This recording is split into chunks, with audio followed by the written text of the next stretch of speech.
You're listening to the Hour of the Time. I'm William Cooper. Ladies and gentlemen, our broadcast last Thursday sure struck a chord.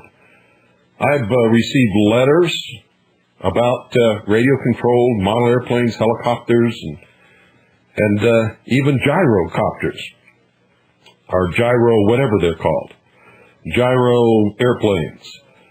I have received a whole bunch of email on the subject.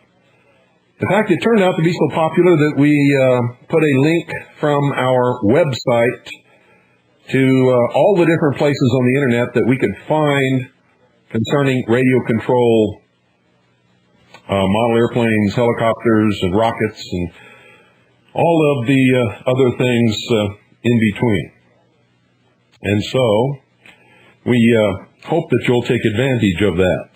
And we have, on the advice of callers and letter writers and people who sent us email, purchased the Senior Telemaster. That is, we've ordered it. We have not received it yet. And it will be here sometime this week. And we're all very excited about it. Can't wait to get it and open the box and look at it and start building it. And Pooh is very excited, and so's little Allison. And, of course, we're going to get everybody involved in this whole project, and it's going to be a lot of fun. I guess you've all heard by now that Newt, the great salamander of the House of Representatives, has declared that he is not going to run again for Speaker of the House. In fact, he has bought the whole baloney story hook, line, and sinker, and he wants to resign from Congress. Well, I say good riddance. Really, good riddance. He's just a socialist Democrat in disguise. He's a New Ager, has been all his life. He was not for constitutional Republican government or freedom or any of those things. And it's going to be very interesting to see what transpires now. After this last election, the Republicans still came out in control of the House and the Senate, and somehow the Democrats have turned that into some kind of a great victory.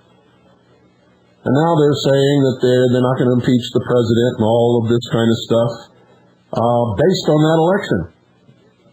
Folks, this is the biggest crock of crap I have ever, well, it's not the biggest I've ever seen or heard of, but it's way up there. It's really close. This is insanity, just like the rest of it. There was no defeat for the Republicans. And the only people who were defeated once again, except where the body was elected as governor of a state, the loser is the people of America. Because the Republicans aren't going to return us to constitutional Republican government no matter what they say. They've been lying to us for years. You've been believing everything they say instead of watching everything that they do. If you watch what they do instead of listening to what they say, well, then you might have discovered something. You see, belonging to a party doesn't mean anything in this country. All it means is you're being sucked into voting socialist no matter who you vote for. And you better learn that real quick. If you want to stay free, if you want to live in a free country, if you want constitutional Republican government that will protect the individual rights of all people, then you had better learn how to vote American. Forget parties, forget affiliations, forget all of that crap. Vote for the people who will return us to constitutional Republican government and stop this police state in its tracks. And if you can't do that, then there's only one avenue left open to us. That's the avenue given to us by the Founding Fathers in the second article and amendment to the Constitution through the force of arms. And I think that's where it's eventually going to end up anyway. I really do. I regret it. I hate it. I don't like it. I don't want it. But the alternative is to become a slave in a socialist, one-world totalitarian government. And I'd rather do anything than that. Anything at all.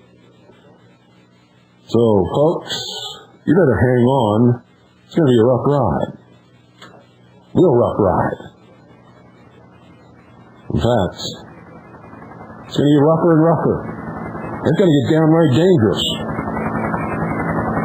A lot of people are going to get hurt before this is over. And it won't be our fault.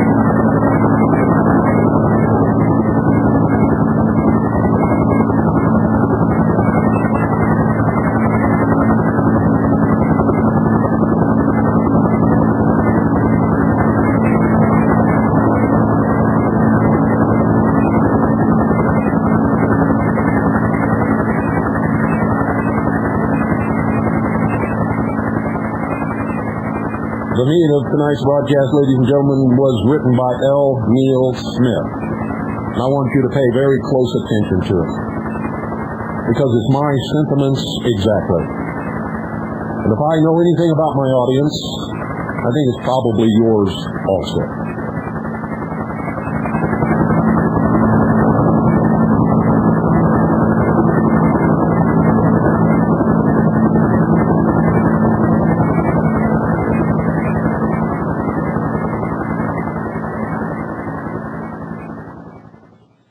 You may remember the way that at the start of Robert Heinlein's novel Methuselah's Children, a secret gathering of the exceptionally long-lived Howard families began with the hero Lazarus Long assuming the chairmanship on the grounds that he was the oldest individual present.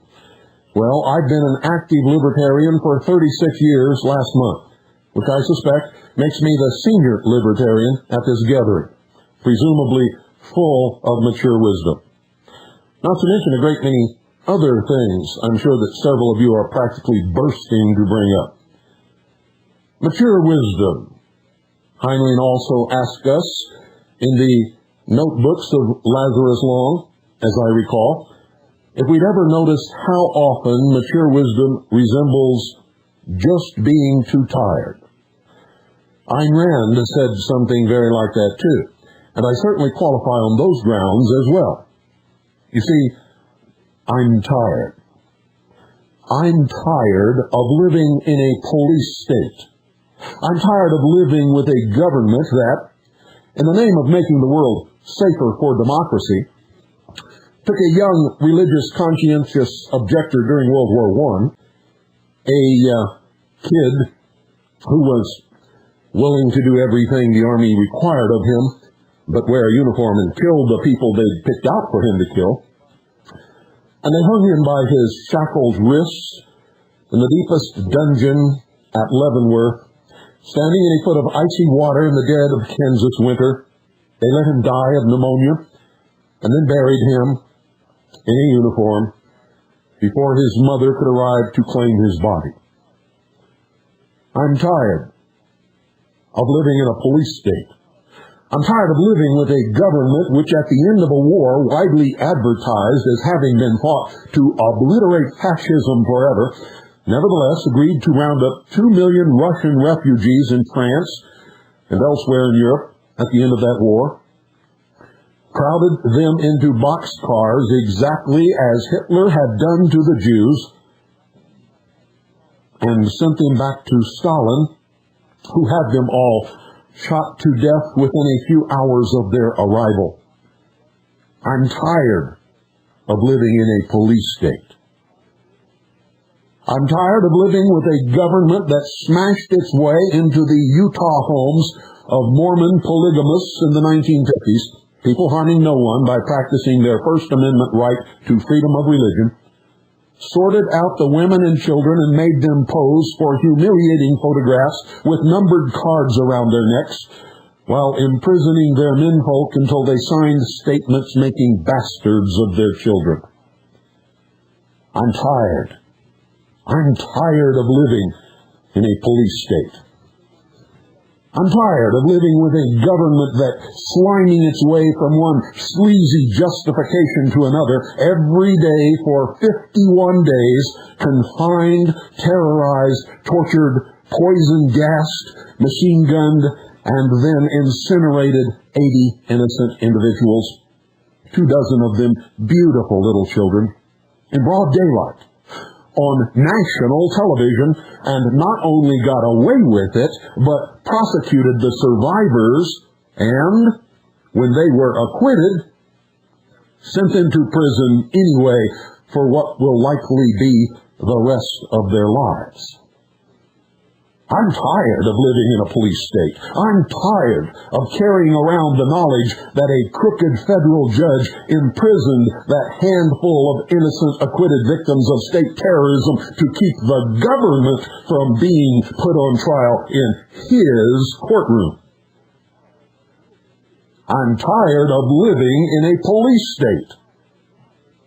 I'm tired of knowing that another crooked federal judge, in Idaho this time, deliberately set a killer loose to kill again for his vile masters, and that what he's expected to kill for them, fully as much as any innocent women or babies he happens to find in his high-powered rifle's crosshairs, are the very things every American would most like to believe about himself, his country, and his children's future. I'm tired of living in a police state. I'm tired of waking up in the middle of the night, or not being able to get to sleep at all, worried about a gang of masked thugs in black body armor smashing into my house, brutalizing my family, crushing my pets under their jackbooted feet, laughing and stealing anything they want, with no legal obligation to give it back ever, even when it turns out that we're all innocent, because they happen to disapprove of something I wrote or simply got the wrong address.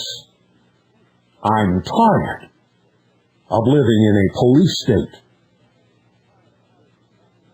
I'm tired of having it back there all the time in the corner of my mind, whether I want it there or not, that I should really hide all the possessions I treasure most, possessions I like most to display in my home for everyone to see and enjoy, and even worse, to find some hole to bury my family and myself in order to survive another year or two in what was once the freest country in history and in the world. I'm tired of living in a police state. I'm tired of being considered some kind of criminal or dangerous throwback for no other reason than that I value, exercise, and defend my rights under the first 10 amendments to the Constitution for the United States of America. I'm tired. I'm tired of living in a police state. I'm tired of being portrayed as a perverted monster for passing on to my daughters what my father passed on to me, the love of deeply blued steel and richly polished walnut, the smell of hops number 9, the proper way to align the sights, breathe correctly, squeeze, don't jerk that trigger, and hold solid as the sear breaks, the weapon bellows, and the delicious aroma of smokeless powder wafts back to you on the breeze. I'm tired of living in a police state.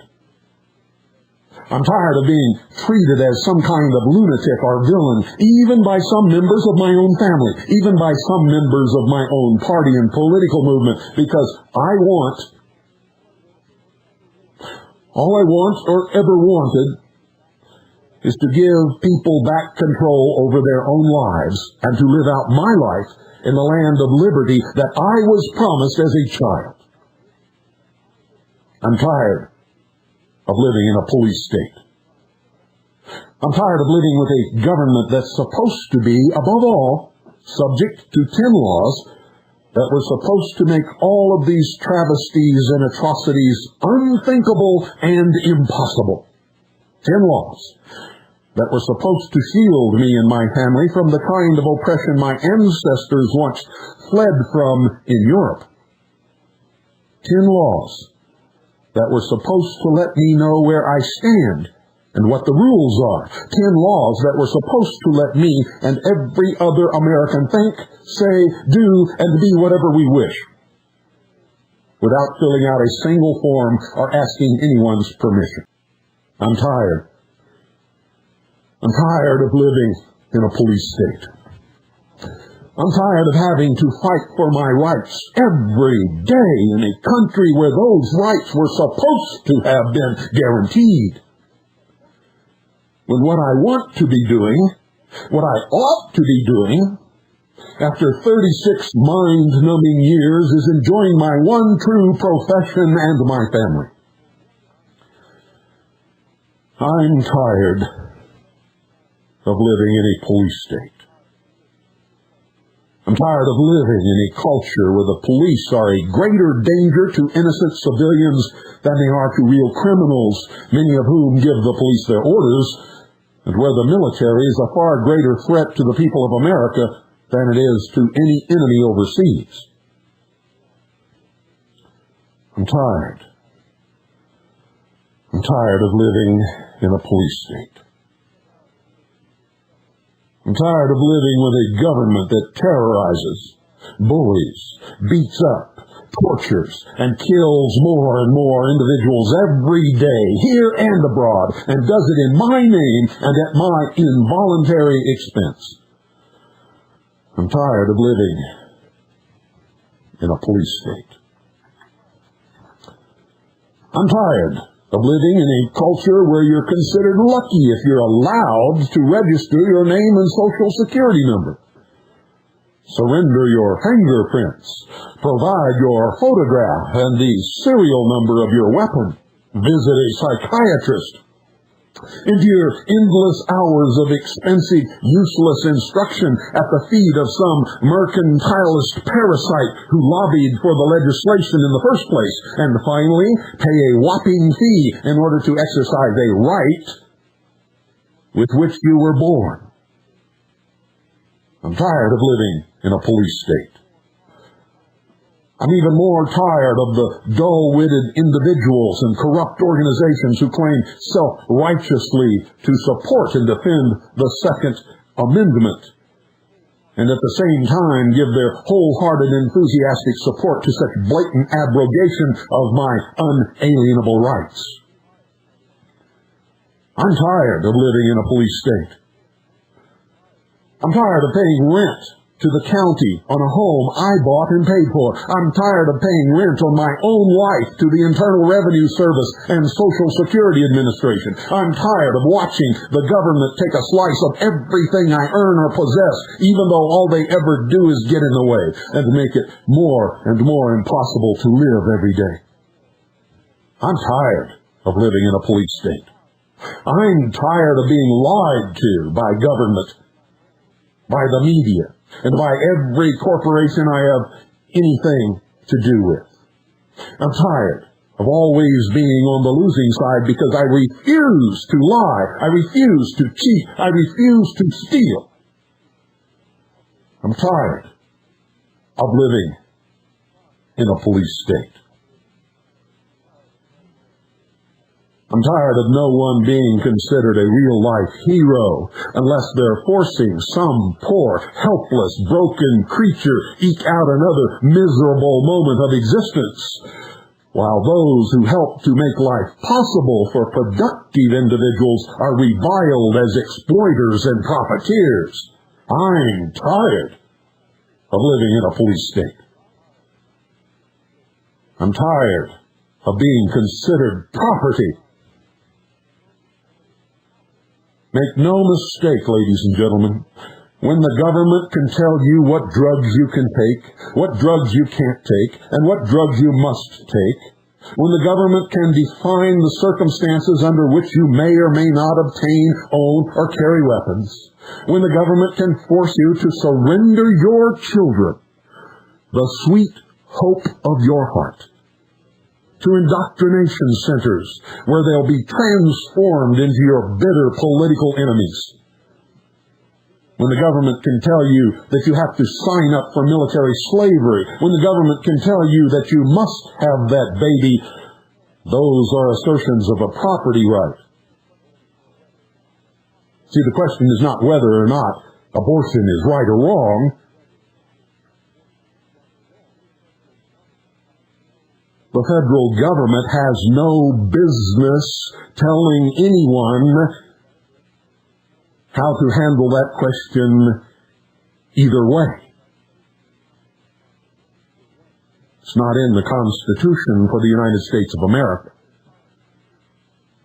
I'm tired of living in a police state. I am tired. And I'm tired of a world where being the property of the fascist dictatorship that America has become is the best thing that anyone can hope for.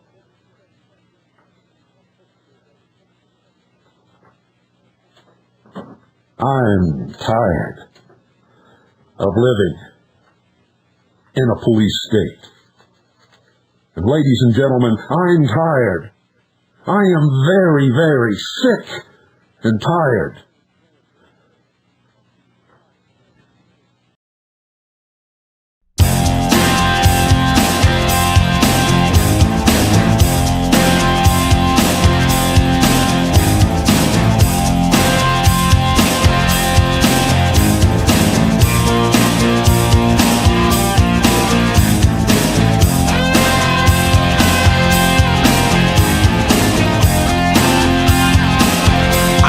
Standing on a corner, bathed in ordinary light. They turned away and started walking and faded off into the night. Some years ago they were in fashion. Tonight they couldn't get a seat. They've got themselves a brand new history from Revisionism Street, written on Revisionism Street.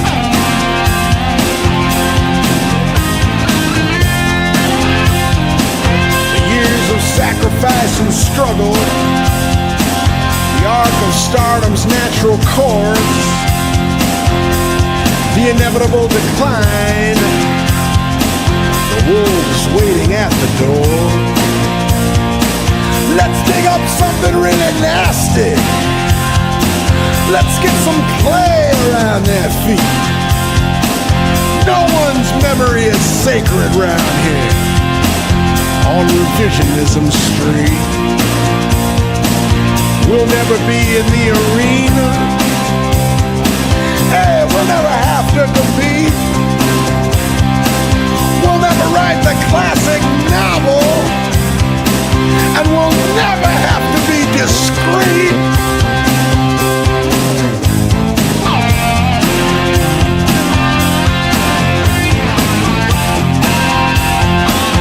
Alfred Hitchcock, Isaac Newton, Elvis Presley, Captain Bligh, they're heroic or pathetic, depending on which book you buy. Charles Dickens, Jackie Gleason, burn them all, turn up the heat. If there's no truth, use innuendo.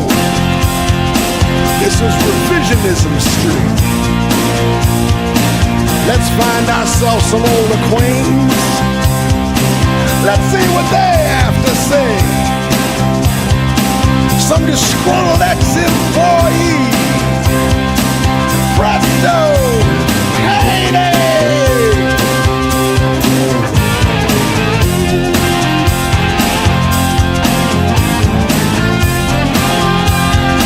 A tree falls in the forest. 1 million copies go to print. Some parasitic little feeder sits back and makes a myth. Somewhere a baby's softly sleeping, its innocence complete, unaware that we're getting late tonight on Revisionism Street.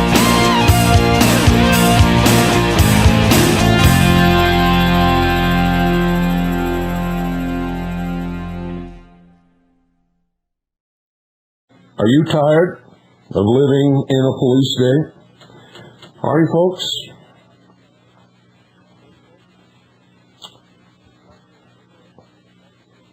Al Neil Smith also wrote this.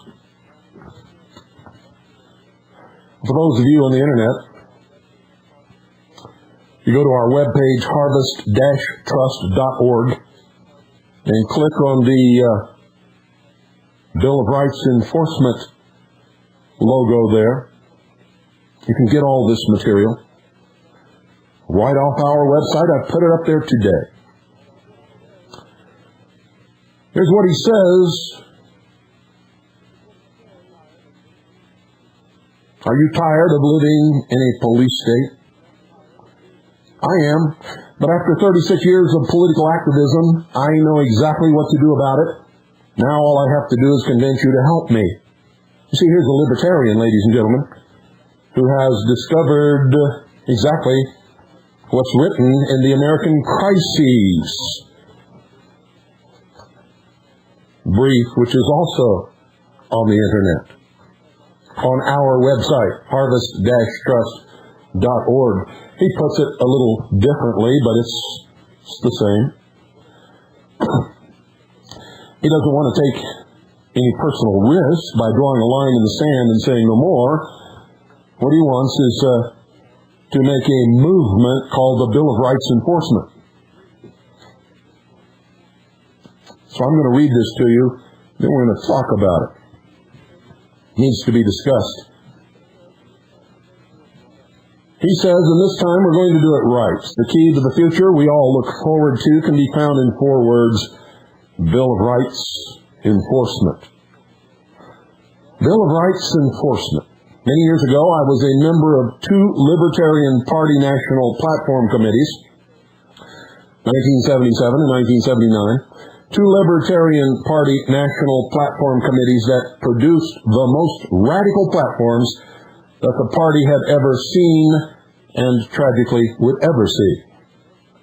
The platforms that the NERF libertarians presently running what's left of the party are most embarrassed by and have been chipping away at hysterically in the fear that other people might mistakenly believe they really stand for something besides collecting campaign contributions and doling them out to themselves as consultant fees. Bill of Rights Enforcement. I'm as radical as libertarians come. I've proven it again and again over 36 years of activism. But let me tell you now that if the first 10 amendments, commonly known as the Bill of Rights, were fully and stringently enforced like the highest law of the land they happen to be, any difference between the new America that would give rise to and the new America that would have been created by those radical libertarian party platforms would only be a matter of fine-tuning. Bill of Rights Enforcement. And the advantage is that unlike those platforms, the original radical libertarian document on which this nation was founded, the Bill of Rights, has all the respectability, all the historical cash, all the time-honored tradition any suit and tie could possibly wish for. Now, throw in the fact I mentioned a paragraph or 2 ago that it's already the highest law of the land, something to be enforced, something for which you, meaning them, can be thrown in jail for breaking. Bill of Rights Enforcement. So what do we do about it? Well, for starters, from this moment forward, never let a day pass without writing those words, Bill of Rights Enforcement, at least once. Preferably over the internet or in paper correspondence with some sitting politician or political candidate. Bill of Rights enforcement. From this moment forward, never let a day pass without saying those words. Bill of Rights enforcement. At least once. Preferably on the telephone to an aluminum siding salesman or a radio talk show host. Bill of Rights enforcement. Our future, our very survival depends on making those 4 words, Bill of Rights enforcement, the widest spread catchphrase in history. Bill of Rights enforcement. No sitting politician or candidate should be able to make an appearance without being asked where he stands on Bill of Rights enforcement. Bill of Rights enforcement. No worldwide website anywhere should be without the Bill of Rights enforcement logo, which I'll have on my Weebly page about the time you get home on its opening screen beside the Free Speech blue ribbon. Bill of Rights enforcement. No sidewalk should be without a T-shirt or 2 echoing the same idea. Bill of Rights enforcement. No car bumper or pickup truck window should be without the same logo. Bill of Rights enforcement.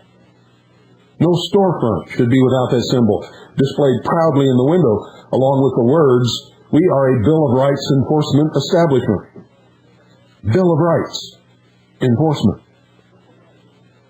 There's no need for a national libertarian political party, a good thing because we no longer have one, or for any other kind of group activity, when enough of us acting on our own have saturated this culture with the idea politicians of every stripe will be stumbling all over themselves to get aboard the Bill of Rights enforcement bandwagon. Bill of Rights enforcement. Which is a good thing because by then, and it could be no more than a year or 2 from now, the most important, perhaps the only criterion by which any politician, including judges and prosecutors, and why not throw in television, radio, and newspaper commentators as well, will be evaluated on his position on Bill of Rights enforcement.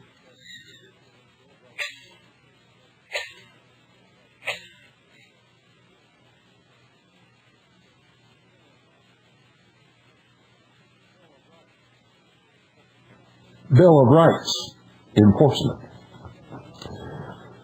And we'll have taken an important, unprecedented, and with any luck at all, irreversible first step to reclaiming the nation we always wished America could be for ourselves and for our children's future. And then perhaps I won't be quite so tired. Thank you. Join the Bill of Rights enforcement movement now. L. Neil Smith, ladies and gentlemen, is a novelist and political essayist. He is the award-winning author of The Probability Brooch, Palace, Henry Martin and Bretha Martin, and 15 other novels, as well as publisher of the Libertarian Enterprise. And you can go to our website at harvest-trust.org, and you'll find links to this information and his website. If you'd like to be a part of that. Now, I think anything is worth trying if it is back toward constitutional Republican government. As promised to us in Article 4 of the Constitution for the United States of America. And so we have made our website a Bill of Rights enforcement website. And we want you all to join this movement also.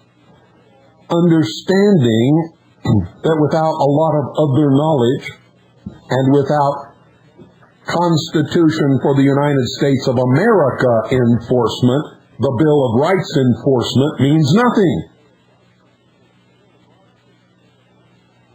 The Bill of Rights only have applicability if the Constitution is in effect, and if it has affect as the supreme law of the land. And I'm here to tell you right now, It is not, and it does not. Not in the states, anyway. The federal government has seriously, ladies and gentlemen, subverted the Constitution for the United States of America. For all intents and purposes, in the nation of cooperative federalism wherein which we live today, the Constitution does not serve to protect the citizens of the several states.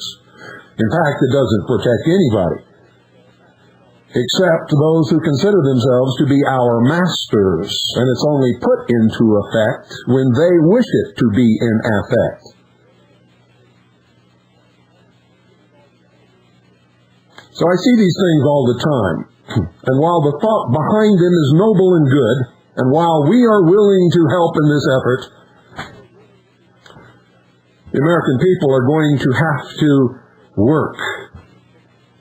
It's not that easy, you see, of putting up a sign saying Bill of Rights Enforcement Establishment, or this is a Bill of Rights Enforcement website, or calling your congressman and asking him if he supports the enforcement of the Bill of Rights. What do you think he's going to tell you? He's going to tell you whatever he thinks you want to hear, as he has always done on every issue and every subject since he became a liar.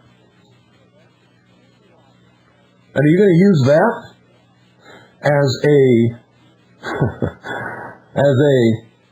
test of whom you will vote for? Oh, Joe Jones, I understand you're running for the Senate, and I'm going to tell you you can't have my vote unless you promise to join our movement of Bill of Rights Enforcement and enforce the Bill of Rights. What do you think he's going to tell you, folks? He's going to tell you, oh, absolutely, I support the Constitution for the United States of America, and I support Bill of Rights Enforcement. And you're going to vote for this nut, this liar, and he's going to go to Congress, and he's going to do whatever the hell he's told to do by his party leadership, regardless of what he has told you, and you all damn well know it. You see, old Congressman Joe has never read the Constitution or the first 10 amendments, known as the Bill of Rights, and hasn't got the slightest clue what it even says to begin with. If he did, and if he really cared about the nation and about the state and the people whom he was sent to Washington to serve, he would turn us back to constitutional Republican government. He would rein in the escaped dragon called the Fed and put it back in its cage and lock the door. But they're not doing that. They are propelling us toward one world socialist totalitarian government.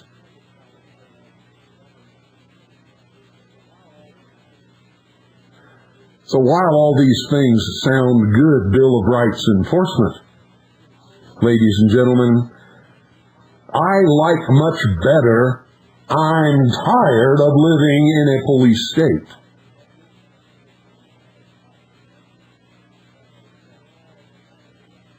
Because that's where it's at. And until we're all tired enough, and until we're all willing to draw a line in the sand and say, thus far and no farther, and in fact, you better start backing up and be willing to die in support of that statement,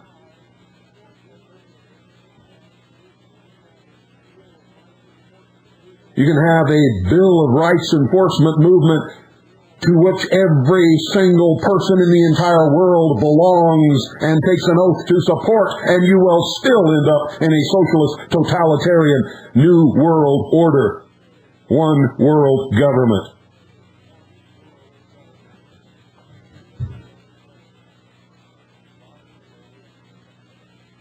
You see, lying today is okay. When are you going to learn that?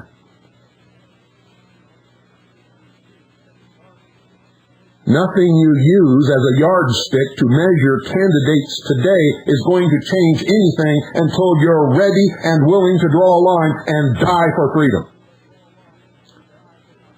Until you're ready and willing to do that, you cannot have freedom. You cannot be free. You will never be free. You are fooling yourselves. This peace, love, and understanding bullshit is exactly that. Bullshit.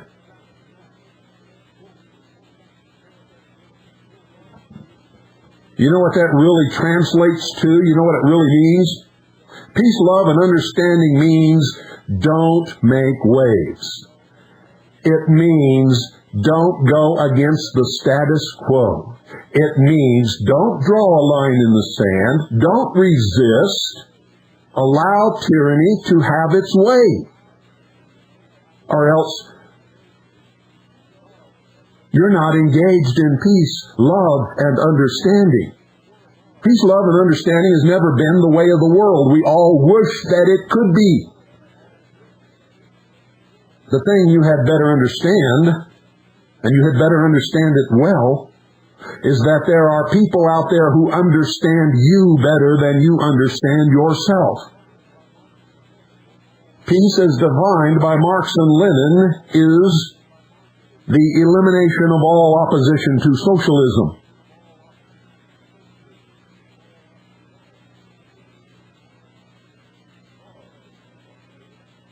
This love moniker, this love buzzword, that you're supposed to love everybody no matter who they are or what they say or what they do or how filthy or dirty or foul-mouthed,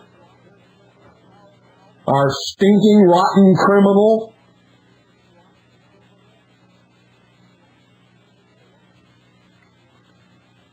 is baloney.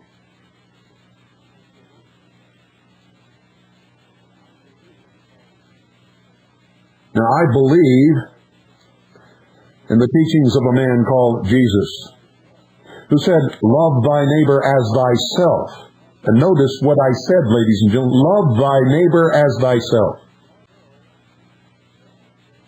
Now you know, ladies and gentlemen, exactly why that is not happening.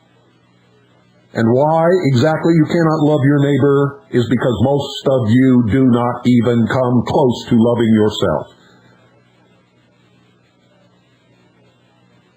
It is the status of the world in which we live, that until we love ourselves, we can never love anybody else, and that's the truth.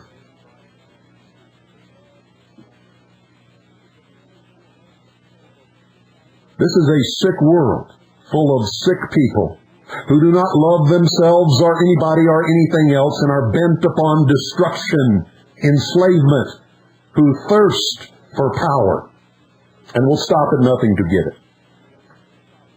They disguise their machinations under all kinds of different banners and slogans and things that sound good, because they know if they put out their true agenda for everyone to see, no one would jump in behind them and follow them into their new world utopian government.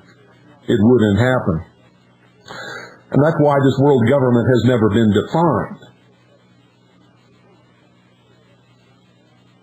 The closest you can get to it is the United Nations, which has so many things wrong with it. Anyone who wanted to get behind that thing has to be absolutely insane. And there is no protection for the rights of individuals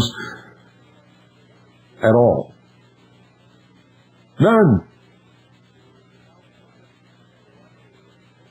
Without protection for the rights of individuals, the whole, the group, the many, what the socialists call the masses, are never secure either, because the group is made up of individuals. And the thing that reigns supreme in such a system, the state, was created by individuals for their good, for their welfare. I don't mean handout welfare.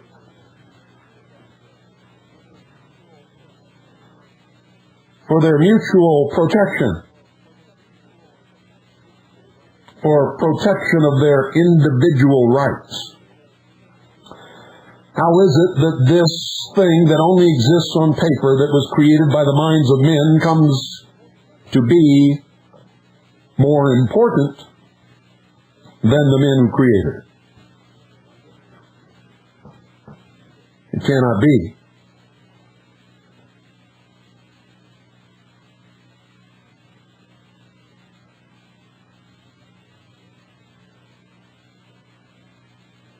Cannot be.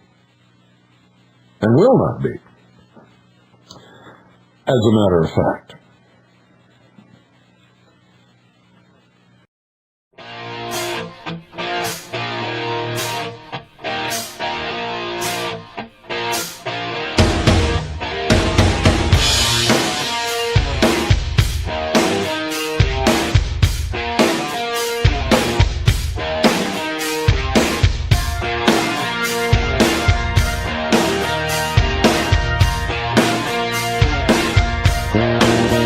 I wish I had a nickel for every time I fell and blamed somebody else. I'd give a ton of money to the ones I've hurt, and I'd still be sitting pretty well. I've spent years losing touch with what's right and what's real, caught up in these missions of my own. And you're telling me you think I've done so damn well, while we're sitting here 1,000 miles from home. There's a hole in your wisdom, a hole in your sky, 2 holes in your head where the light's supposed to get by. Time to lock and load, time to get control, time to search for soul and start again.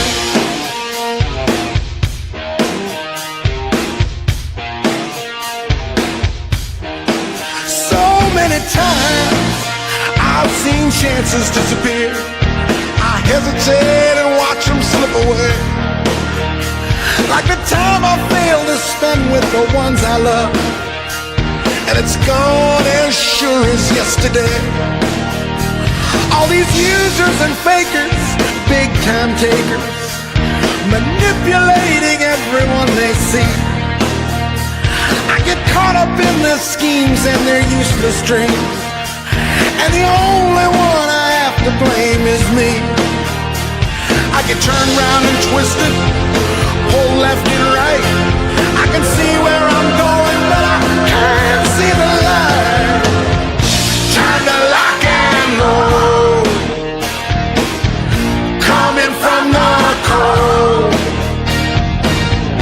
Take a different road and start again.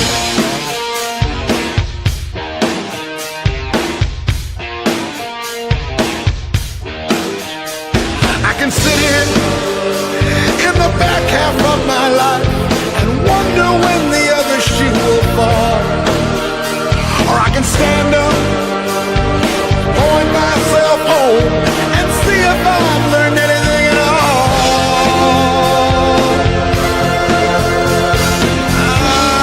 Anything at all.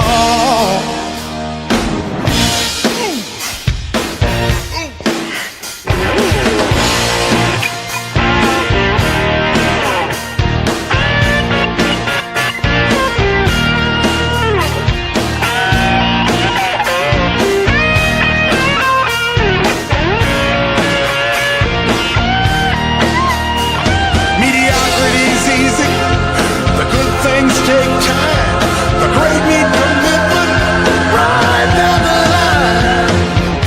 Time to lock and load, coming from the cold. Pay these debts I owe and start again. I've been down this road, I've seen things get old. Time to get control and start it all again.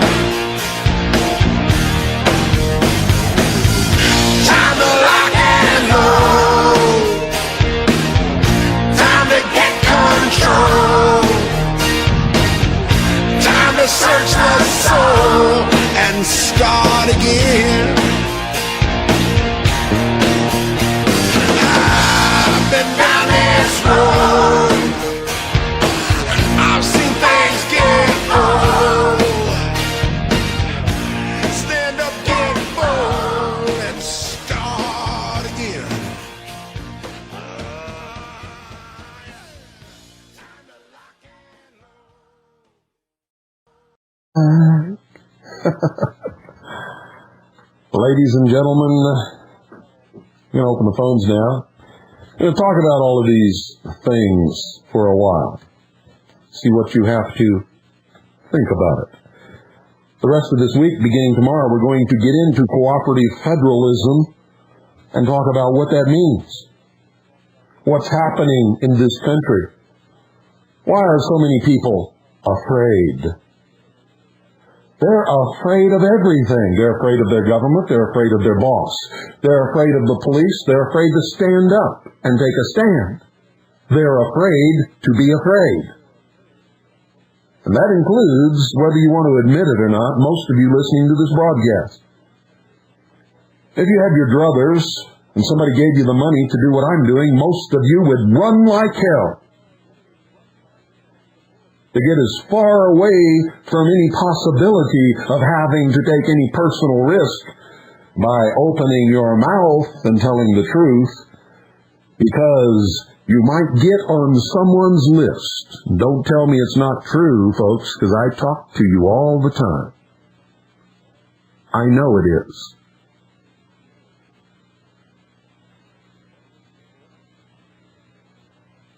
Most people,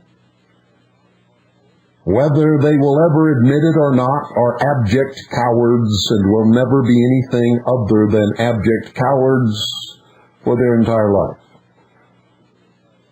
And if they ever take a stand, it will not be until they see that the majority of the people have taken that same stand, and then they will only do it so that they're not left out. But you see, if the majority of the people take the stand, it's no risk. There is no heroism in that. There's no valor there. There is no responsibleness there. It's merely another way of being politically correct. Isn't that true? 520-333-4578 is the number. The phones are open. Let's discuss these things, ladies and gentlemen. Are you tired of living in a police state? I'm sick of it. I'm so tired of it, I can't stand it.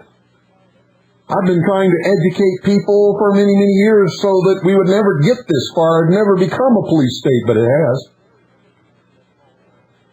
And when libertarians are standing up calling it a police state, because libertarian, ladies and gentlemen, whether you know it or not, is they're not right-wing at all. They don't want less government. Libertarians do not, regardless of what you have been told or what you think, do not want less government.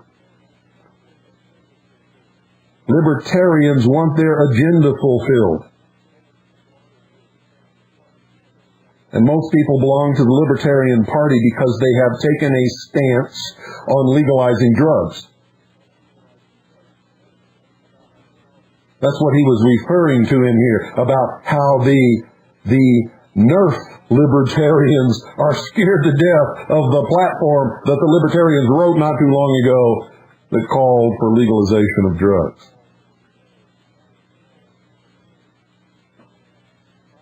That's what that's all about. 520-333-4578. By the way, it's snowing here in our beautiful White Mountains. It blew like a hurricane or a typhoon all night long. Blew everything that wasn't tied down away, and I mean away.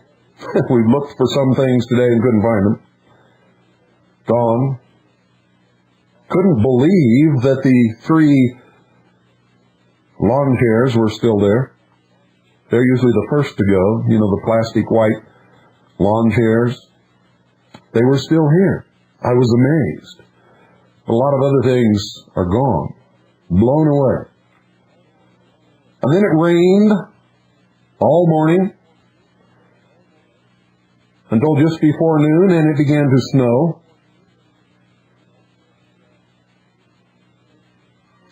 And then the snow stopped and the sun came out. And now it's snowing again. Good evening. You're on the air. Yeah, how you doing? How can I get a copy of tonight's broadcast? All you got to do is send in for it. I don't know how much they cost. Annie, are you out there? Annie and Doyle handle all that stuff. If you'll just hang on for a second, I might be able to get a price for you. Okay, I think it's an excellent broadcast. Well, thank you. I want to make copies and send it to every cotton-picking person I know. Well, good. Good for you. It's, I think that, how much is are you a member? No, I'm not. How much is the tape of tonight's broadcast? 2 hours is $12. $12. Phenomenal. Postpaid. So if you just send us a blank money order or cash in the amount of $12 and tell us you want tonight's broadcast, just mention the date. What's your address? This is the first time I've heard you. Oh, it's Hour of the Time. Are you writing it down? Yeah. In care of 98.5 FM.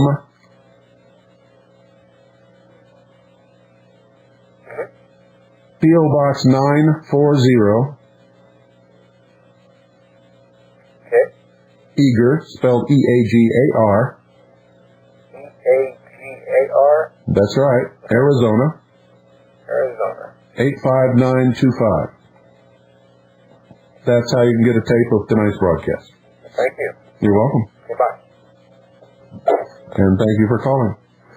520-333-4578 is the number. And don't call right now, though, folks. I just remembered I left the the voicemail on, and I'm going to have to go disconnect that. So I'm going to wait until I do the top of the hour WBCQ thing. Then I'm going to play some music. Then I'm going to go take the voicemail system down. And then we will take your calls and talk about all of these things that we need to be talking about. And we just picked up another listener. Did you hear that? Never heard this broadcast before. The best thing that you can do, ladies and gentlemen, for anybody else who does not listen to shortwave is buy them a shortwave radio for Christmas. And if you want to help this broadcast, you can buy it from us and give it to them. Show them how to use it. Show them how to find English language broadcasts from other countries. And if they speak foreign languages, find out what languages they speak. And show them how to find the broadcasts from those countries in those native languages. And ask them to listen to the Hour of the Time. And if they like it, they'll become permanent listeners. If not, they'll go on to other things. But no matter whether they listen to this broadcast or not, ladies and gentlemen, the whole world will open up to them, and they will hear things and truths that you never hear in this country because the news is totally controlled. Completely controlled. You will, I guarantee you, discover that sooner or later. If you don't already know it. For all of our listeners in Canada and Mexico and South America and the Caribbean, in Russia, in Europe, Africa, Australia, New Zealand, all of these places where we know we have listeners,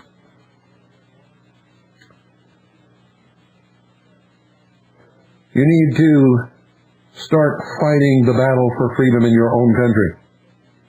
You need to begin an honest and thorough and responsible quest for the truth. You must never stop until you find it. You must listen to everyone, read everything, believe absolutely nothing unless you can prove it. And I mean prove it. And just because it's written in a newspaper or in a book is not proof. That is not proof. If you don't know what proof is, then you better try and discover that first before you start your program or your quest for the truth. The number is 520-333-4578. Phones are open. We'll spend the rest of this hour discussing what you heard tonight or whatever you want to talk about with the listening audience. 520-333-4578 is the number, folks. When I got to the computer to take the voicemail system down, somebody had beat me to it. And so that wasn't really a concern anyway. If we accidentally leave it on and you try to call, if we don't catch your phone call on the first ring, the voicemail system picks it up. Then you're in deep trouble. Because you got to listen to, and even if you don't listen to it, even if you hang up, it will go through all the voicemail stuff before the modem will disconnect, and that can be more time than we need to wait.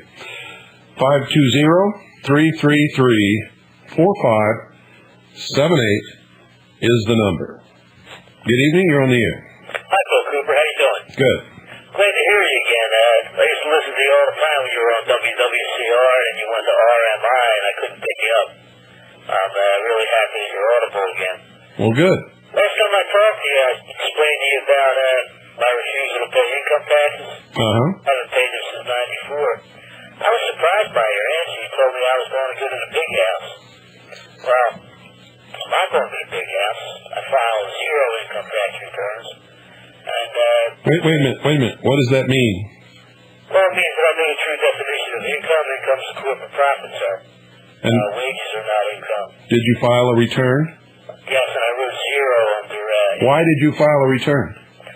well, because I didn't want to be prosecuted for willful failure to file, sir. Can you produce any law that requires you to file? No, sir. I There's can't. no law that requires you to file. Then let me ask you again. Why did you file? Because they have a section of the Internal Revenue Code that says that anyone who does not file an income tax return or a tax for which he is liable can be prosecuted for willful failure to file. What it says is those made liable who do not file. That's correct. Are you liable? No, sir, I'm not. Can you find any portion of the code or the law which makes you liable? No, sir. So I ask you again, why did you file? Because the federal government often proceeds illegally against people who do not file 1040s. Yeah, but you see, you're halfway into you've declared yourself in their jurisdiction, and when you filed your income tax return, you declared under penalty of perjury that you're a taxpayer and that you are required to file.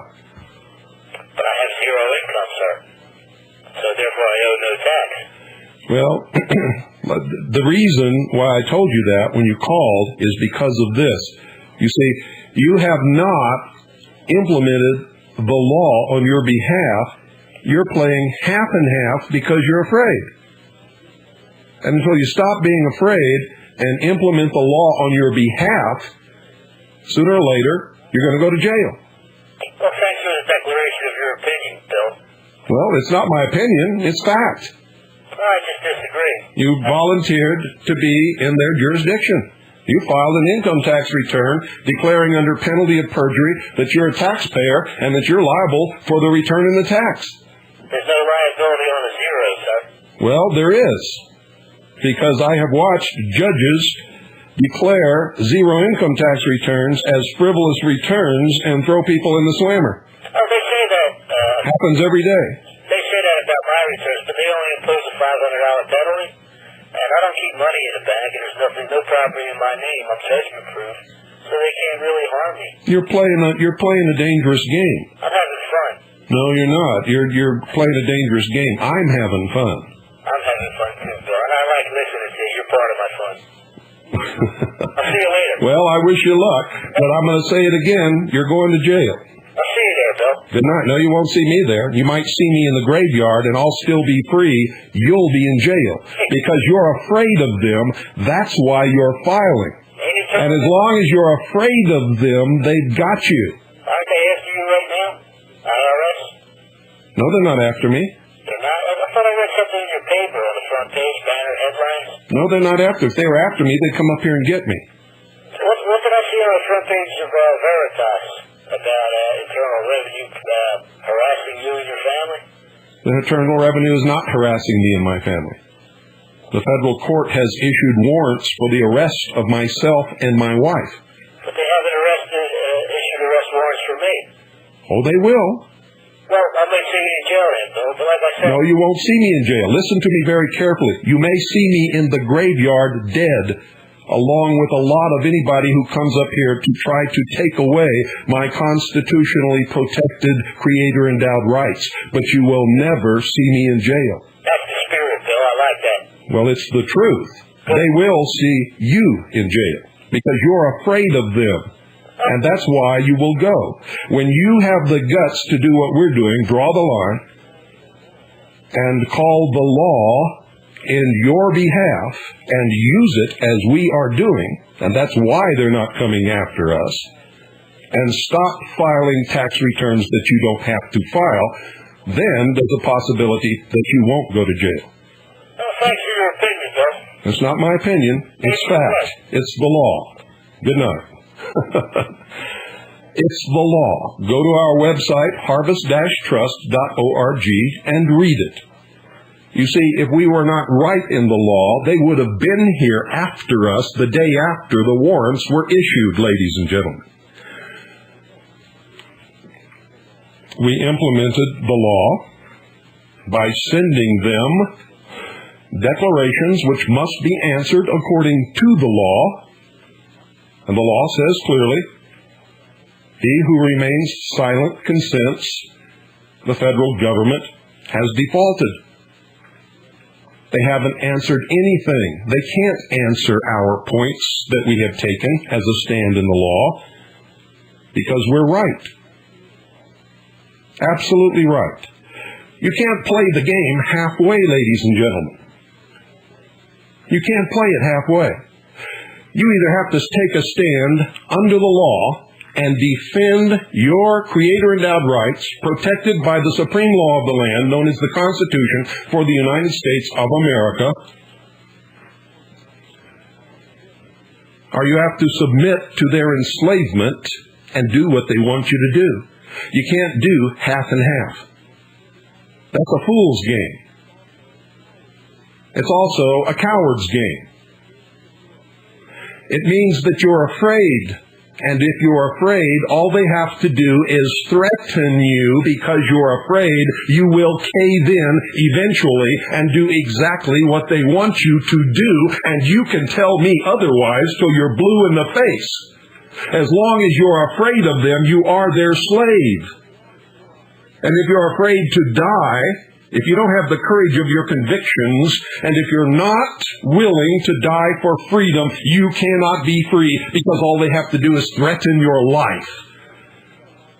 And if you're afraid to die, if you're not willing to die for freedom, as soon as they threaten your life, that's it. It's over. You are no longer a warrior in this fight. You are their slave. And until all of you hypocrites learn that, you're doomed. You can't win. You can't be free. You will not reinstate constitutional Republican government. You will, at some point in your life, become the slave that they want you to be. And you can play all the silly word games you want with me. It won't work.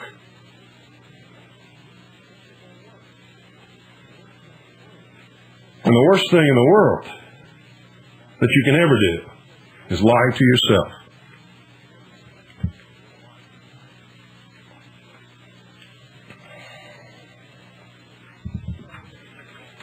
When you tell me you're doing the right thing by filing a tax return, but not paying taxes, whether you file a zero return or however in the hell you're doing it, you're telling me you're afraid. Especially when I ask you to quote me the law or any portion of the regulations which requires you, which makes you a person made liable and requires you to file an income tax return and pay taxes. If you can't do that, if you can't quote me that law and you're filing an income tax return, you're a coward. You are a coward. That's it. End of subject, period.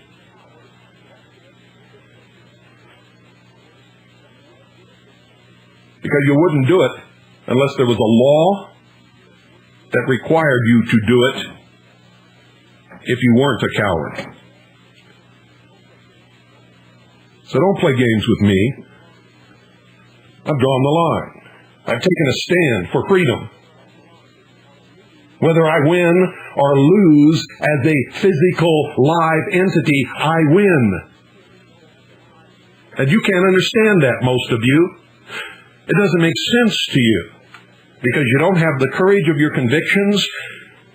Nothing means anything to you.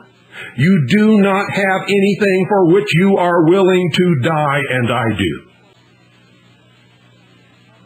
How can you believe in God? How can you believe in God? How can you believe in a fight against evil and be afraid to die? You see, in this battle, ladies and gentlemen, I would be afraid not to die in defense of right and of principle and of morals and of God and of the Constitution for the United States of America. Because I believe I will have to answer for it ultimately and pay a great price if I don't do the right thing in defense of freedom for all of us. Not just me, but all of us.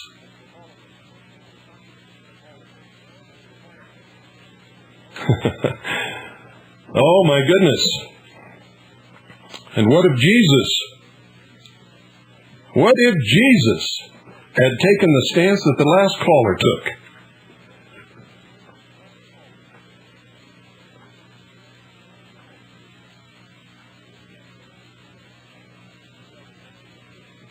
Can you tell me that? What if Galileo had taken the stance that that last caller took?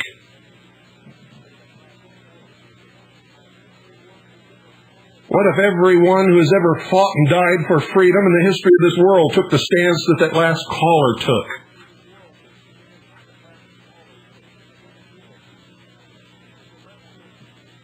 Choosing the lesser of two evils is a deal with the devil.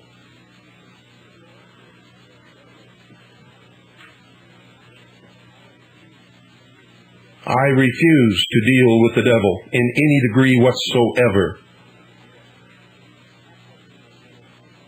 Absolutely will not do it. Will not compromise my principles or my ideals.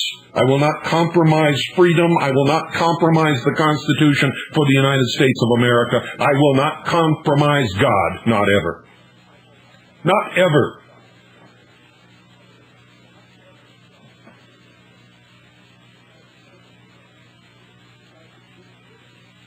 That guy just didn't get it. I will die right here on my own doorstep, defending what I know to be right and true. And he will never see me in any prison, not ever. And if I am killed in that process, I win. I will still be free. I will not be compromised. I will have fallen in the good fight. I will have done what our founding fathers did. I will have done what all those fallen before in the history of this nation and of the world who have ever fought and died for freedom have done. And I will be in the very best of company. The very best of company.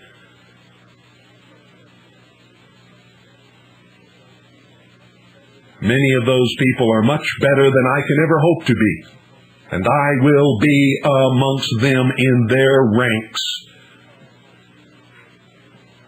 And you will still be slaves.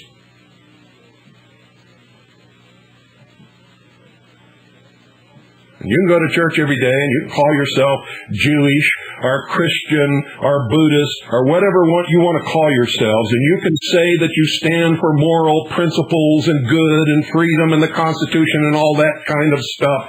But listen to me, ladies and gentlemen, when I hear you say those things, if I do not see you draw your line in the sand and take a stance in the fight for good over evil, then all you're doing is mouthing so many hypocritical bullshit words that mean absolutely nothing. Nothing. What if the Founding Fathers took that stance? I hear people tell me today, that they're worried that good patriots might be killed in this fight because they draw a line in the sand and won't take their battle into court. How can you take your battle into court if you do not belong in that court? If you can prove in the law that the court has no jurisdiction over you? The mere act of walking into the court surrenders your freedom and enslaves you and gives them the jurisdiction that they seek. What if our founding fathers had taken that stance? What if they were still today trying to win their cause in an English court? Where would we all be today? This country would never have been, that's where. It would never have existed. Many of you would never have been born. The greatness that was America would never have been. In World War II, they had a famous saying when somebody griped and complained, they'd say, "Tell it to the Marines." Well, folks, I say, tell it to Benjamin Franklin. Tell it to George Washington. Tell it to Thomas Jefferson. Tell it to all those people who fought in the Revolutionary War to create this country. And give us all the freedom that our families and many of us have enjoyed. Tell it to all those who have fought and died in defense of the Constitution and freedom. Tell it to them. I don't want to hear it. I want to hear brave people. I want to hear people who are willing to die for their principles and ideals once again, as our founding fathers were willing to do. I want to see a reinstatement of constitutional republican government and a sound and absolute resounding rejection of Marxist socialism and communism in this country, which is destroying it from within.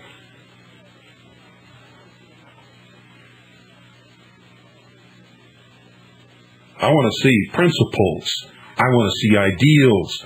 I want to see a return to morals.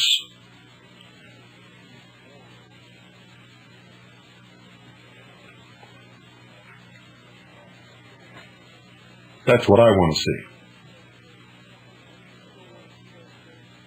And if you don't want to see those things, turn off your radio. Go listen to somebody else. And in the process, reach down, fasten the shackles around your ankles, and shut your mouth like a good little slave.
Coming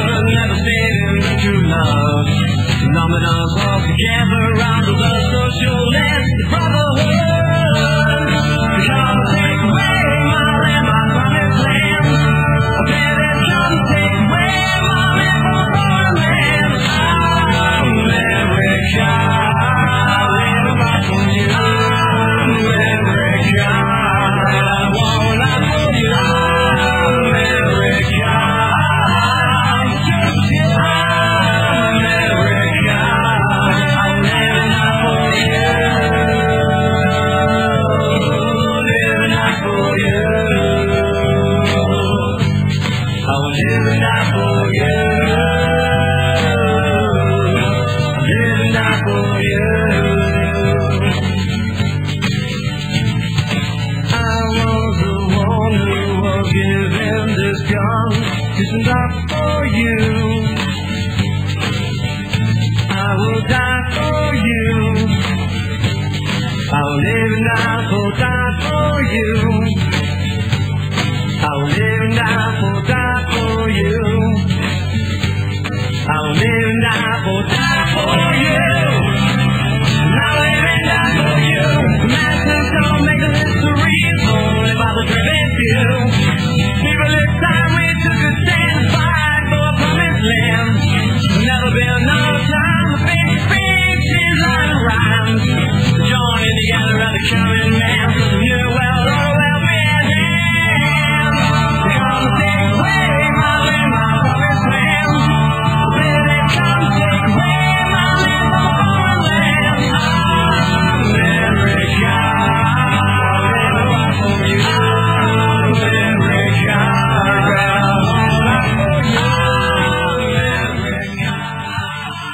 Ladies and gentlemen, see, the thing that you fail to understand is this. I can tell that that caller was not only afraid, but he's only doing what he's doing to keep from paying taxes. That's not an issue with me. Never has been.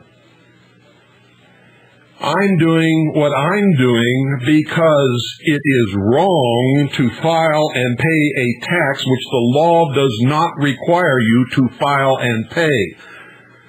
It is an implementation of one of the planks of the Communist Manifesto meant to enslave and destroy the middle class. Once I discovered what this was, and once I had done a complete and thorough research of the law, and believe me, I have researched it more thoroughly than anybody that you can possibly imagine, and when I found out there is absolutely no law which makes me liable to file and pay the income tax, I stopped filing and I stopped paying. Not to get out of paying the tax.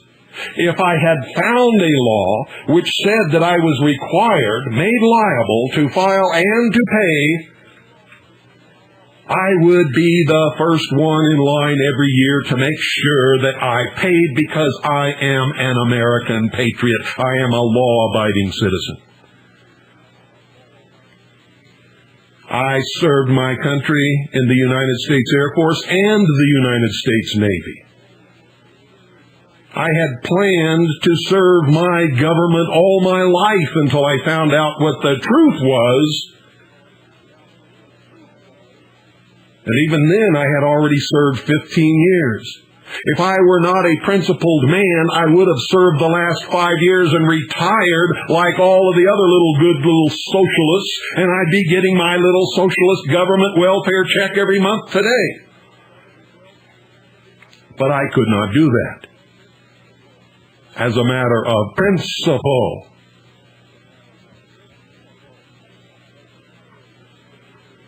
And as a matter of principle, if there is no law that anyone in this nation can find that requires me or makes me liable to file and pay the income tax, as a matter of principle, I cannot and will not file or pay it.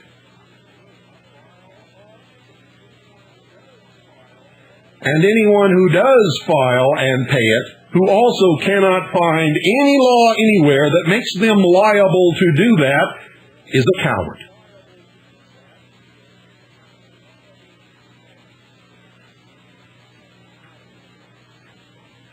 I'm out of here. Here's Doyle.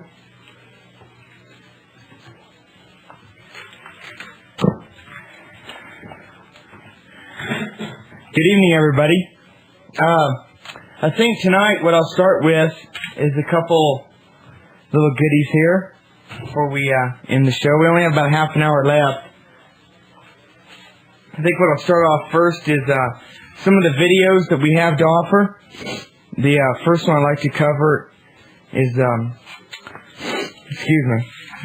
little cold, is the Branch Davidians' Last Will and Testament.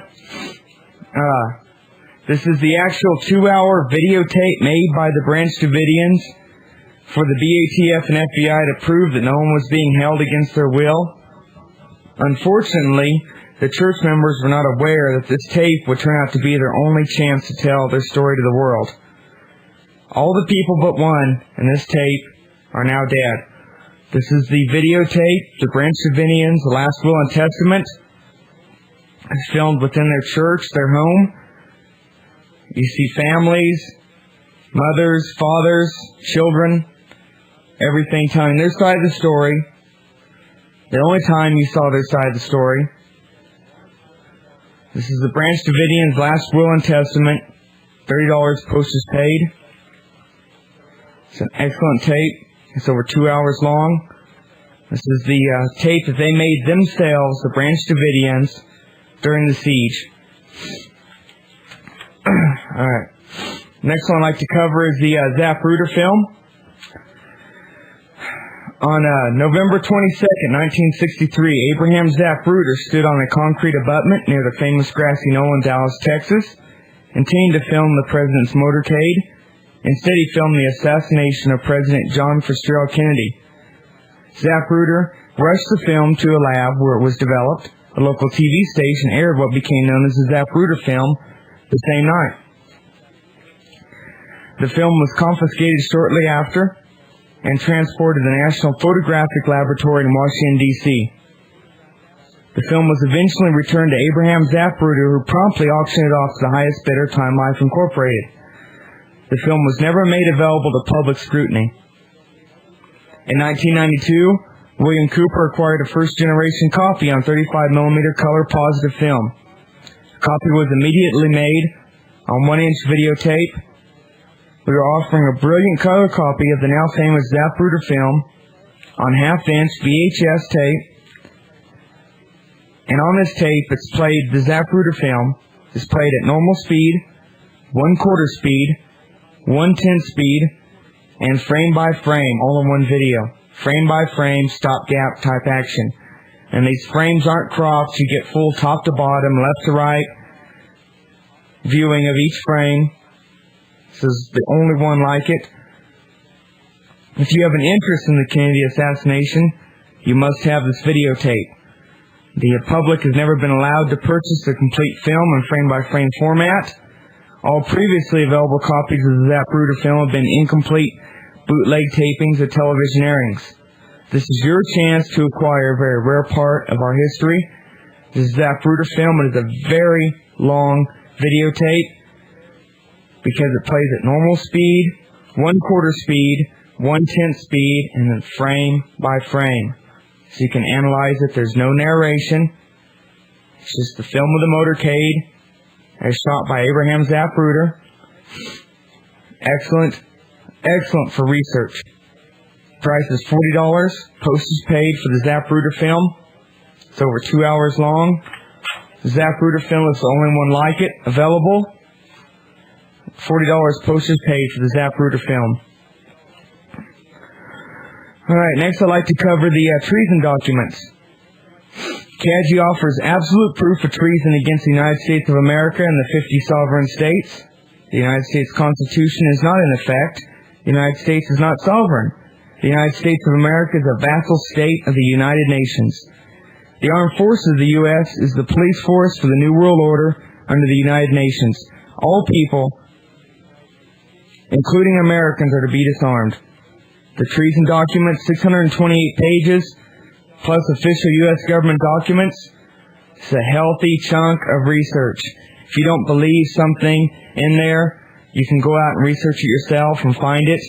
It's all documented, all researchable. 628 pages with official U.S. government documents. Price is $85, postage paid. It's a lot of material. If you really want to delve into this, this is the item to get. Treason documents. $85 postage paid. 628 pages of official government documents. Next, I'd like to cover the publications. Veritas. Veritas is the only newspaper which addresses issues that affect your individuality. It fully documents sources for readers to confirm. It's hand-delivered to key representatives and media bureaus in Washington, D.C. Veritas presents the facts. You make your own decision. Veritas challenges the readers to think for themselves. Veritas is a full-size international newspaper. It's got illustrations, pictures, fully documented for the readers to confirm the stories themselves. The price of Veritas is $55 for a 12-issue subscription. That's $55 for a 12-issue subscription to Veritas. If you would like a sample copy of Veritas, you can get a sample copy of the current issue for $5. $5 postage paid will get you a sample copy of Veritas. Now, I'd like to stop here for a second and cover a few generalities. The shipping address and phone number for information or leave messages.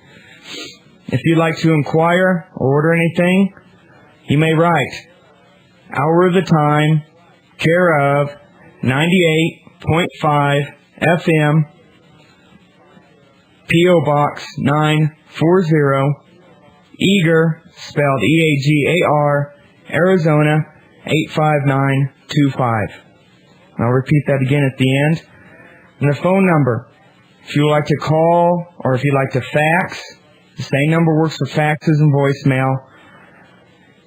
If you'd like to leave a message, if you have a question about something, the number is 520-333-4578. Again, if you'd like to fax, leave a message, ask a question, it's 520-333-4578 is the voicemail and fax number. Okay, I'll repeat those later again. Now I'll go on to more of the publications. The next one is Behold a Pale Horse by William Cooper. Over 500 pages of the most well-documented, most suppressed information ever published. This is a full color cover. Very healthy book, documented. It's a very excellent book. It's Behold a Pale Horse, written by William Cooper. The price is $30, postage paid. CAGI members are $25, postage paid. Behold a Pale Horse by William Cooper. It's a really good book. The next one I'd like to cover is the audio version of the Behold a Pale Horse. This is by Alternative Audio. It's the audio version of Behold a Pale Horse. It's 2 audio tapes, 3 hours in length, 10 minutes of new material, previously unpublished material, and it's read by the author himself, William Cooper. It's a really nice audio set. Again, it's professionally produced. It's a box set, full color box set. William Cooper, a former U.S. Naval Intelligence Briefing Team member, accurately predicted the fall of the Soviet Union, the end of the Berlin Wall, and the invasion of Panama. His information came from top-secret documents that he read while with the Intelligence Briefing Team and from over 20 years of research. William Cooper reveals his theories on the assassination of John F. Kennedy, the war on drugs, and UFOs. He urges the listener, like it or not, everything is changing. The result will be the most wonderful experience in human history, or the most horrible enslavement you can imagine. Be active or abdicate. The future is in your hands. This is the audiobook version of Behold a Pale Horse, 3 hours in length, 10 minutes of previously unpublished material, read by the author William Cooper. It's $19.95 postage paid. Again, that's $19.95 postage paid for the audio version of Behold a Pale Horse. Okay, now I'd like to cover another book over here. That was an audio book of Behold a Pale Horse. Now I'd like to cover a written book, Oklahoma City Day 1. It's a detailed account of the bombing of the Alfred P. Murrah Federal Building, Oklahoma City, Oklahoma, April 19th, 1995. It's written by Michelle Marie Moore, with a foreword by William Cooper. Officials claim the bombing of the Murrah Federal Building is a simple open and shut case, that the bomber was an anti-government extremist exacting revenge with a fertilizer bomb packed inside a Ryder truck. The media tells us that we must fear American patriots and the militia. Nothing could be further from the truth. In this monumental work, Fully documented, the first of several volumes, you are taken on a journey which begins with the explosions and continues through the final dramatic rescue of the last survivor. The real story of the bombing is a mind-numbing account of federal deceptions, media manipulation, witness intimidation, the deliberate suppression and manufacture of evidence, the cruel exploitation of survivors and their family members, attempts to destroy independent investigations, and the government's efforts to conceal the documentation that reveals a foreknowledge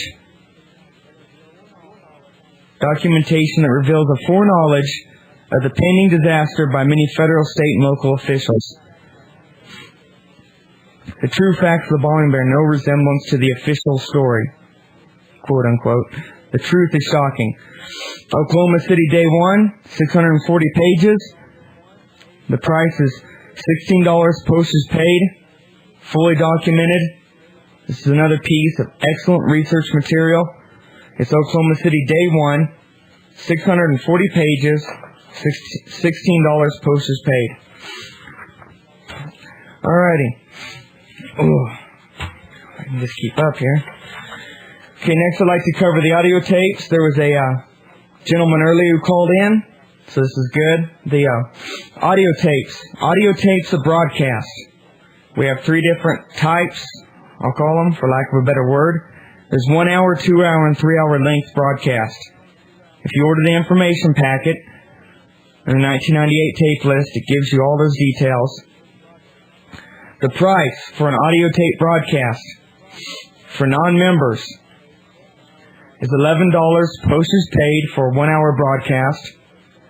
It's $12 postage paid for a 2 hour broadcast, and $13 postage paid for a 3 hour broadcast. The 3 hour broadcast consists of 2 90-minute tapes. Again, $11 for a 1 hour broadcast, $12 for a 2 hour broadcast, and $13 for a 3 hour broadcast, which consists of 2 90-minute tapes. That's all those prices are postage paid. If you would like to order or request information, we have the full information packet available, which contains the videos, the audio tapes, the special tape sets, the published materials such as Veritas, Behold a Pale Horse, Oklahoma City Day 1, the written publications. This is the information packet if you'd like to ask for this. It's real simple. Just write the address and phone number I gave above. I'll give it again. And just give us a number 10, self-addressed, stamped envelope with 75 cents postage. There's a lot of pages involved here. It's a number 10, self-addressed, stamped envelope with 75 cents postage, and include $1 for reproduction of the information packet, and you'll get the full packet, many of the things I've described already, plus more. And please make sure it's self-addressed, stamped envelope, so we can get it expeditiously out to you. Again, that's $1 for reproduction costs, and number 10 self-addressed stamped envelope with 75 cents postage. If you'd like to inquire about the information packet or any other products, you may write Hour of the Time, care of 98.5 FM, P.O. Box 940, Eager, spelled E-A-G-A-R, Arizona 85925. If you'd like to fax or call us, it's 520-333-4578. Okay, now I want to cover a couple of the special, what I call special, for lack of a better word, audio sets. The first one is Mystery Babylon series.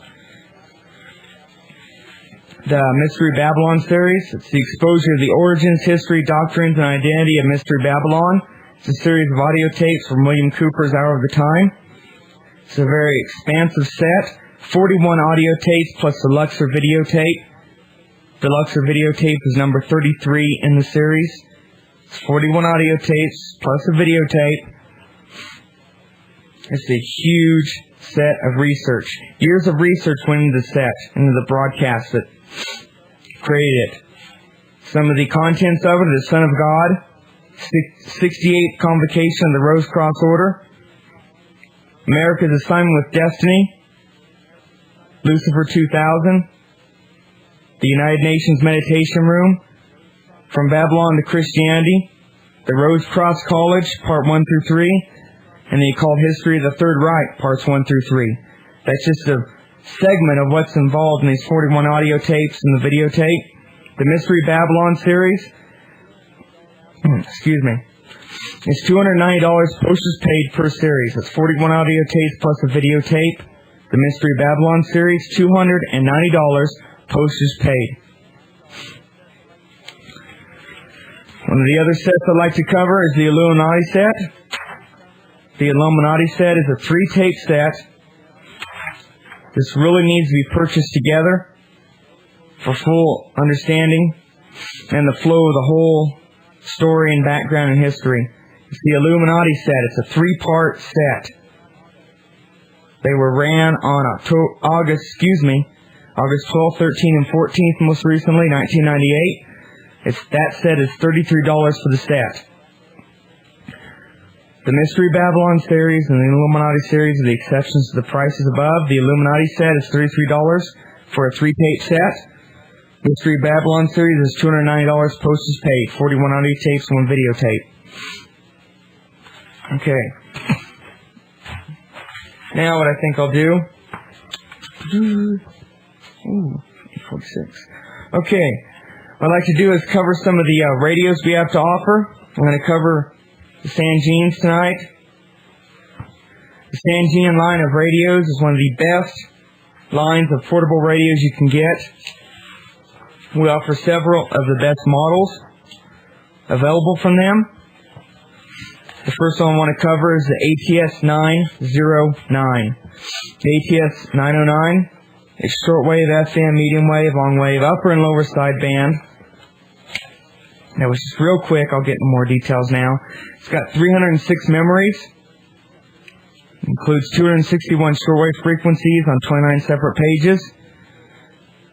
AM, FM, stereo, shortwave, continuous coverage. All the shortwave bands and everything in between. 5 tuning methods. You have direct frequency input via the keypad. It's a keypad entry radio if you like. Auto scanning. It scans and stops at every station. Manual scanning.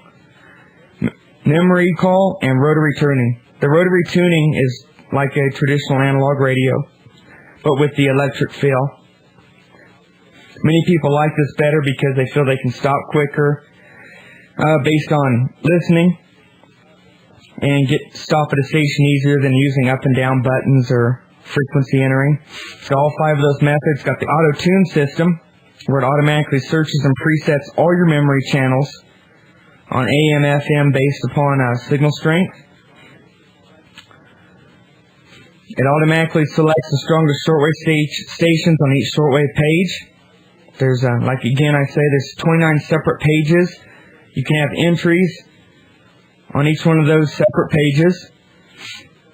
It's got mono and stereo switches.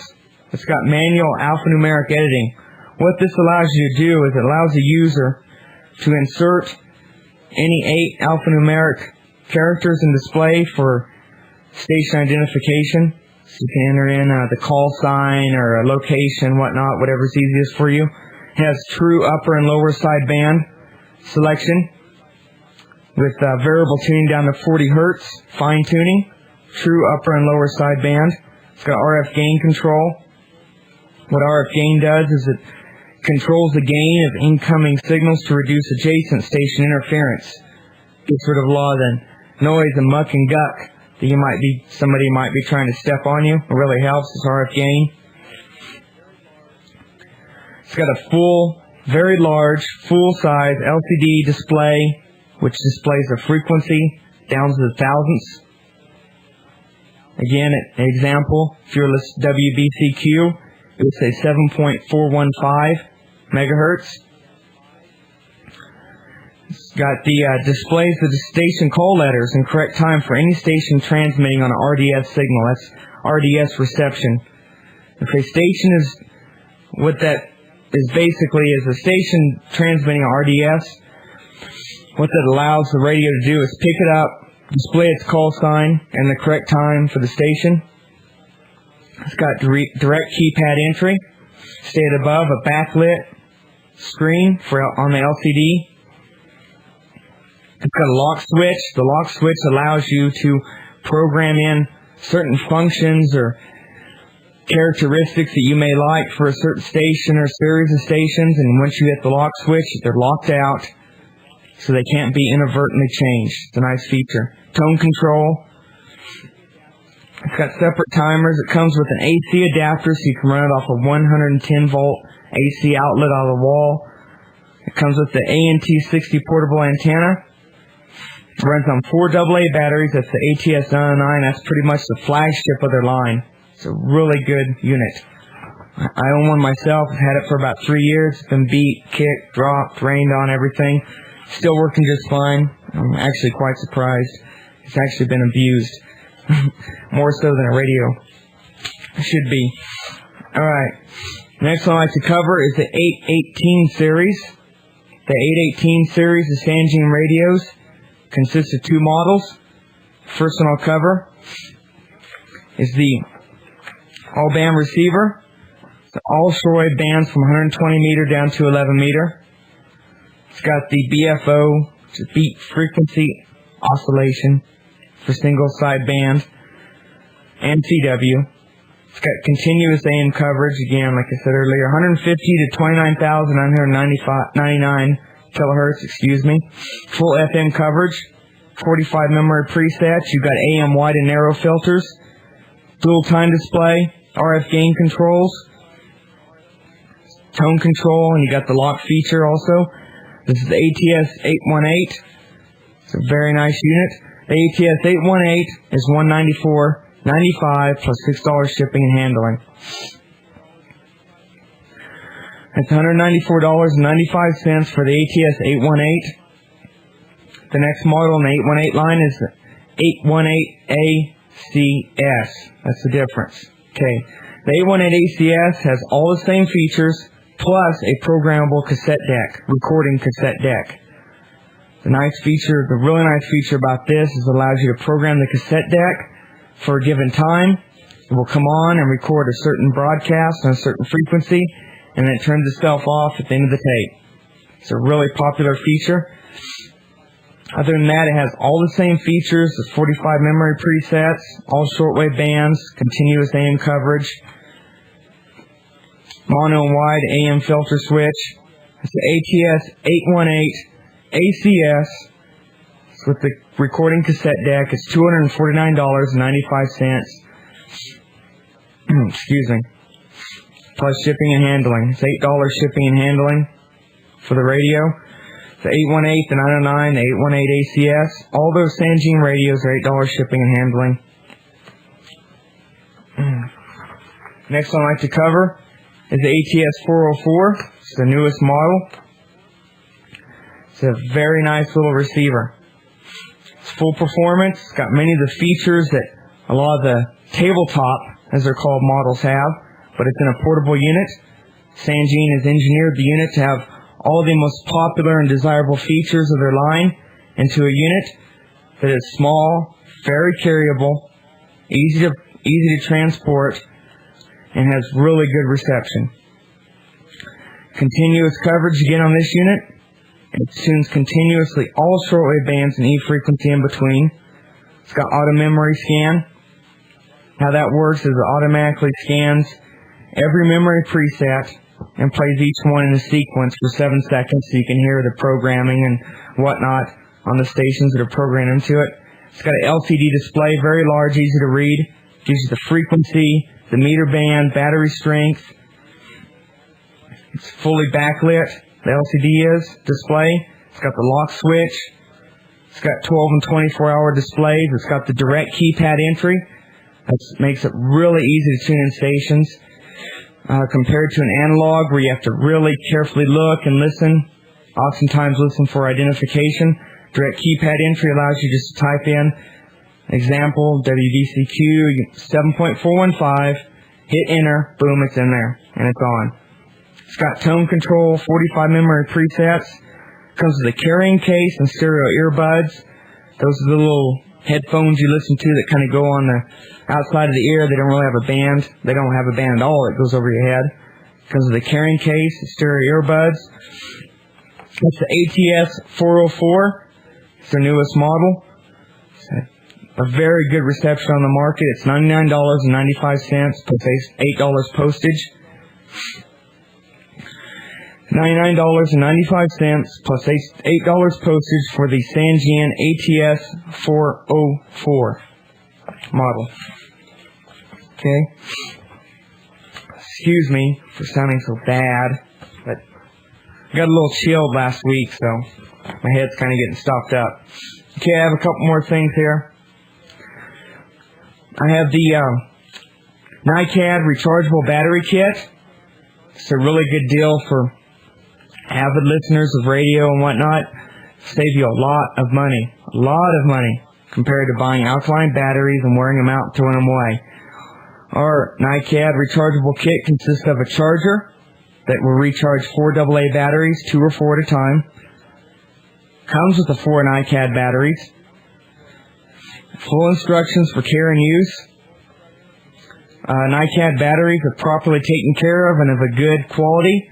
Will generally last over 100 charges and discharges. So you compare that to the cost of alkaline batteries. Our kit is $15.95 plus postage.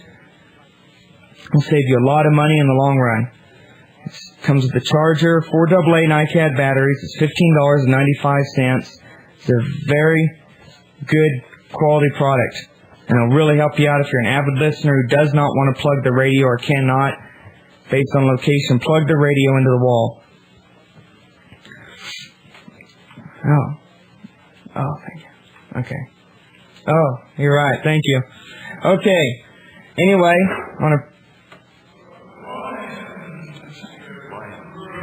to thank everybody for listening tonight. It's time to sign off. I just got a good reminder. I forgot. So, appreciate everybody for listening in. And we'll talk to you tomorrow night.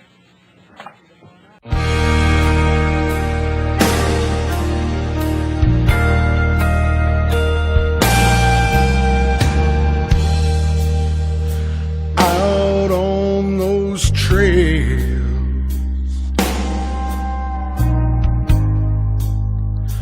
out neath that sky,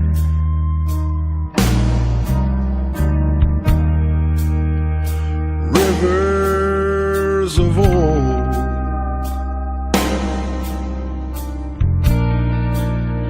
still rushing by.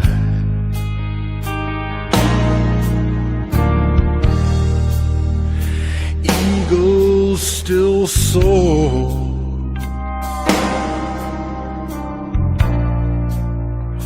white mountains loom.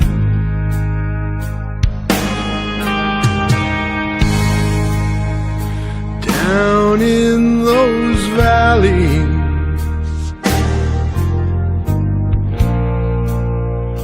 west of the moon,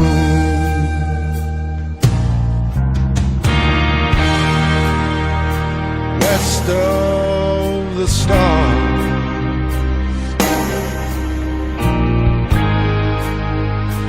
far from the chase,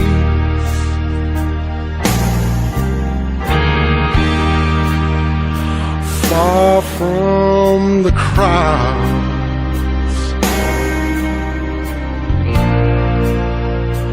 far from the pace.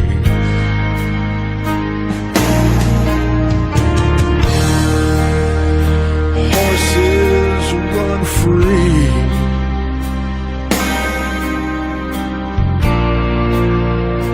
winter comes soon.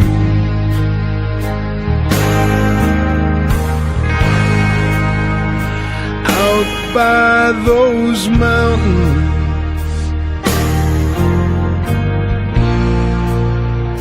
west of the moon, and everywhere, wild things are free, free in the wind and the sun.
west of the moon.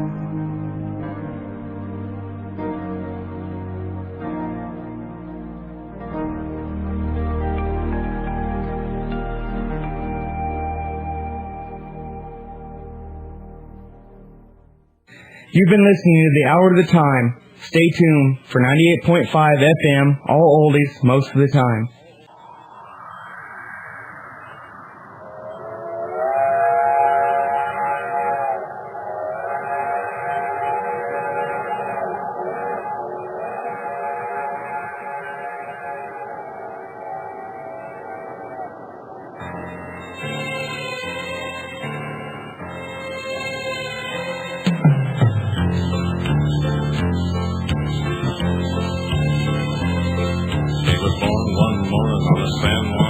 Back in 1881, she was a beautiful daughter of the DNRG, and she weighed about 1,000 tons.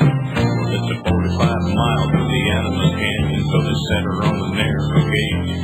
She drank a whole lot of water and she ate a lot of coal, and they called her the Silverton. Silverton train, here comes the Silverton up on the rainbow. Here comes the Silverton traveling home. Here comes the Silverton up on the canyon. Here comes the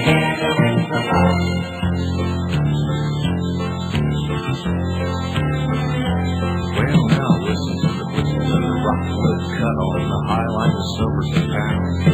And you're gonna get a shiver when you check out the river, which is 400 feet straight down. Take on some water at the Nicholson tank, and then struggle up a 2-5 grade. And by the time you get your hide past the snow shed slide, you hit right on the Silverton. Silverton train, here's the Silverton up.